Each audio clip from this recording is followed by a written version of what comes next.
J'ai commencé en 2016. À ce moment-là, je reprenais une formation pour adultes, pour faire du management de l'énergie. Et donc, j'ai été amené à faire des audits énergétiques sur différents types de bâtiments, notamment des lycées, des immeubles de bureaux, Vaugelis par exemple, à Épinal, et des collectivités comme des mairies, des salles polyvalentes. Et en fait, le constat, il était le même à chaque fois, c'est que 80% de l'énergie consommée par un bâtiment l'était par le chauffage. Et moi, en me promenant dans ces bâtiments, je me rendais compte qu'ils étaient globalement assez vides. Et donc, il y avait clairement une perte pécuniaire, d'énergie et écologique due à le fait qu'on chauffait des bâtiments vides. Le constat aujourd'hui, il est simple, c'est qu'aujourd'hui, les bâtiments, ils sont chauffés dans leur entièreté, sur une plage horaire, 8-18 heures, et ce, quelle que soit l'occupation réelle du bâtiment. Donc ce qui veut dire qu'il y a 30% des bâtiments tertiaires qui sont chauffés pour rien. L'urgence climatique nous guette et les économies d'énergie nous intéressent parce que l'énergie est de plus en plus chère. Et bien ces 30%-là sont chauffés inutilement et donc coûtent cher à la société. Alors nous avons pensé à une solution très simple, c'est d'utiliser des têtes thermostatiques connectées afin de ne pouvoir chauffer que les mètres carrés réellement utilisés. Nous le gérons avec des agendas numériques ou des sondes de détection de présence.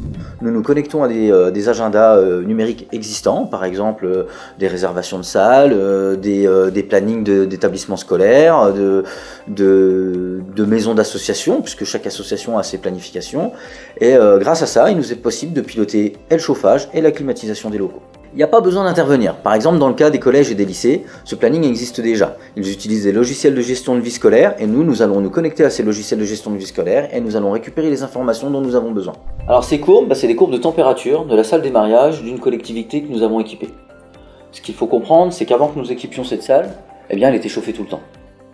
Comme vous pouvez le voir sur ces courbes, ça c'est tout le mois de novembre, il y a eu 2 périodes où la salle a été occupée pendant le mois de novembre.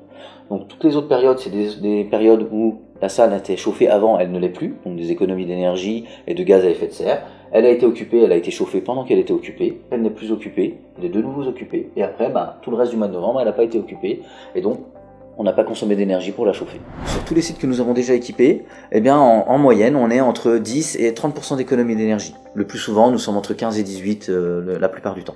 N'étant pas informaticien, mais vraiment manager de l'énergie, passionné d'objets connectés, donc je savais quel matériel utiliser, mais je ne savais pas comment piloter tout ce monde-là. Donc j'ai été obligé de discuter avec des gens autour de moi, et c'est comme ça que j'ai rencontré mon associé, qui lui est professeur d'informatique. Il a mis au point, en fonction de mon cahier des charges, un programme qui était capable de le faire. Donc ça nous a pris quand même 5 bonnes années pour mettre ça au point. Le premier essai que nous avons mené, c'était au lycée Pierre Mendès France d'Épinal. Nous avons équipé le bâtiment 7 du lycée, bâtiment qui est composé de 21 salles de classe, 90 radiateurs. Nous l'avons équipé pendant une saison complète de chauffe, avec les autorisations de la région, du chef d'établissement et de Engie, qui est donc l'exploitant. Et nous sommes parvenus à faire 18,5% d'économie d'énergie, soit à peu près 6 000 € d'économie par an. Aujourd'hui, dans les bâtiments tertiaires ou collectifs, les utilisateurs, ce ne sont pas forcément les payeurs. Donc, à partir de ce moment-là, le constat il est simple, c'est que les gens ne font pas attention. Soit ils laissent les fenêtres ouvertes, soit ils oublient de baisser le chauffage en partant. Donc, de manière générale, le chauffage fonctionne quasiment tout le temps. Les payeurs, à cette solution-là, ils adhèrent complètement, puisque ça leur permet de réaliser des économies sur le fonctionnement en se passant un peu de ce facteur humain. Alors, on a une croissance qui est assez impressionnante. C'est-à-dire qu'on est sur du 500 têtes installées la première année d'exercice.